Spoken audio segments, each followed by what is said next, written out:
Hello koi keepers, a quick video about winterising the pond. How do we winterise our pond? For me, I don't cover my pond. I have got plans to build a pergola, if you like, wooden uprights, and then have a sloping roof up, and then put something on the roof, and then maybe in winter I'll probably clad the ends in this end here in maybe polycarb or something like that, and then where it slopes up here at the front where I sit, and at the back might be awkward, I have to build a cover for the bog filter, plant filter, and then the front will be open. However, I think what a lot of people, a good idea is temporarily is shutter it off so it's completely closed off from the elements, called winterising. What many people do as well is cover the pond, so I could just simply turn my bog filter off or cover it up,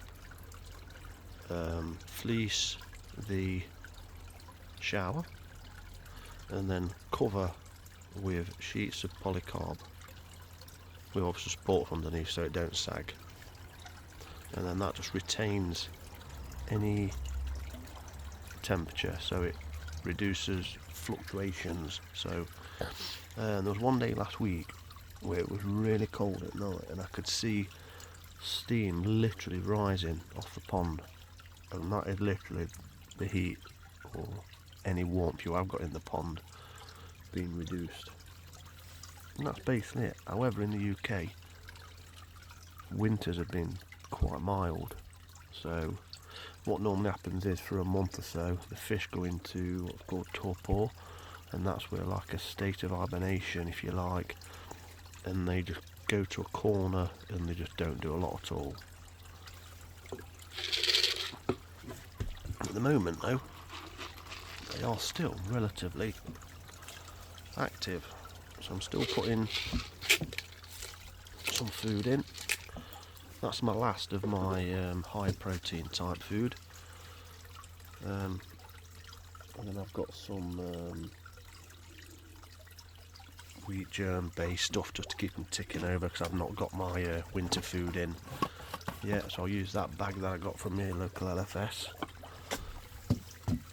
And then it's a case of, so if you want, you protect them from the elements of, you know, the air, the temperature, the wind chill factor.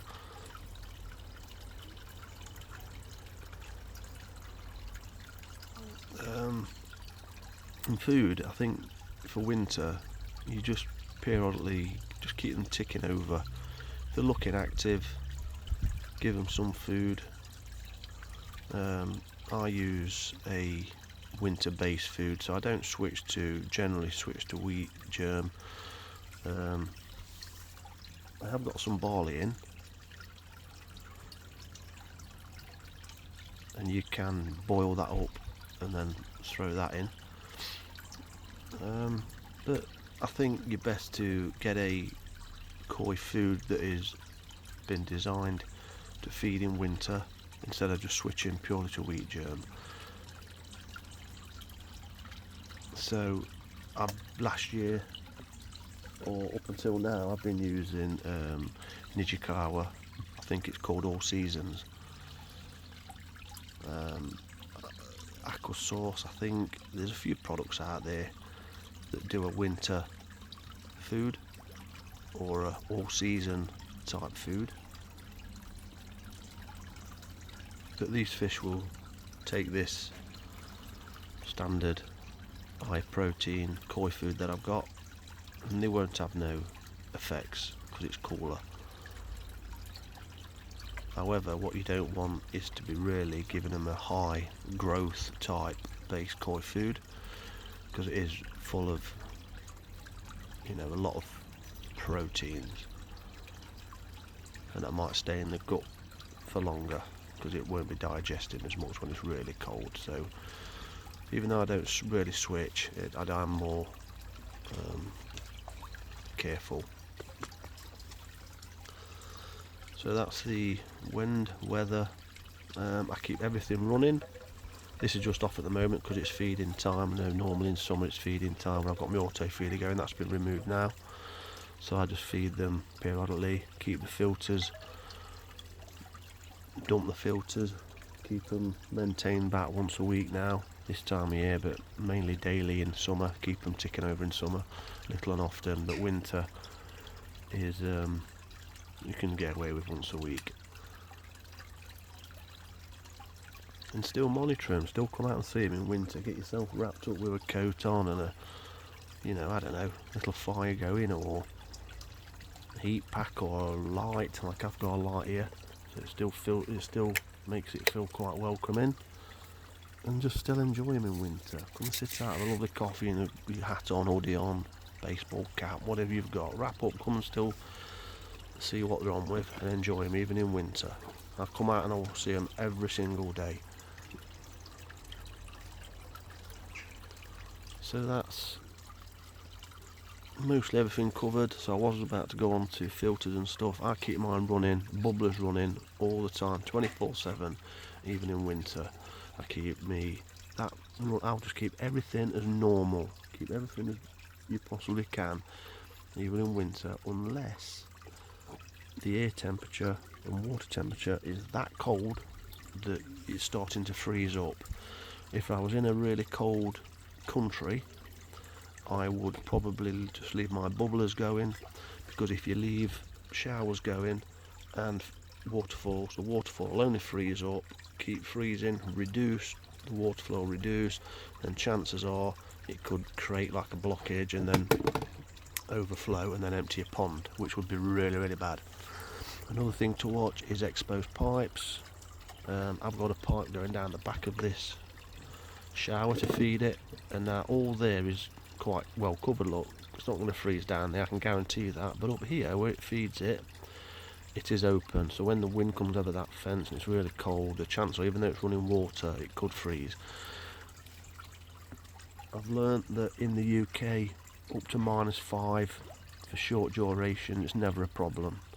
However, the problem would come when you become long duration, so you might get a cold spell at freezing and below for a long spell, so continuous, day after day, that's when the risk comes. Short duration, like since I've had this pond, I've had no problems at all. Not one piece of ice has seen this pond, and it's completely open and exposed, apart from this for shade.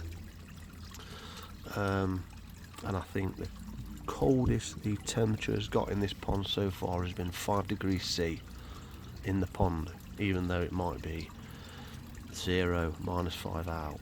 So it retains about a +5 on the actual temperature, I would say, the coldest temperature. Okay, there's my Westie. Hopefully that's been of help. Don't disturb them too much in winter. Just search torpor, and it's just when the cold hits them, they do go into a state of hibernation. It doesn't mean they're dying on the bottom, but in winter, if it's a prolonged period, so they're just sat there, they could get ulcers underneath because they're sitting in one spot. Might get irritations, so just keep an eye on them in that way. When they are active like they are now, have a really good look at them. Have a look at the sides. That one coming up now, look. Have a look underneath. You know, do the gills look okay? Any film on them? Any irritations? And like mine now, very calm. You can just tell the A-OK, spot on. If you see the odd fish sulking in a corner and the rest are acting normally, then that's alarm bells. Check the fish out. It could have an ulcer developing underneath because of parasites, or parasites in winter are normally knocked on the head. They're there, but they're not very active. As soon as spring comes, danger zone comes. Okay, I hope that's been of help. A few tips there. That's what I do. This will stay exactly like this until I get a pergola cover built for it, which I don't think I'll get round to this year. I will keep it fully open.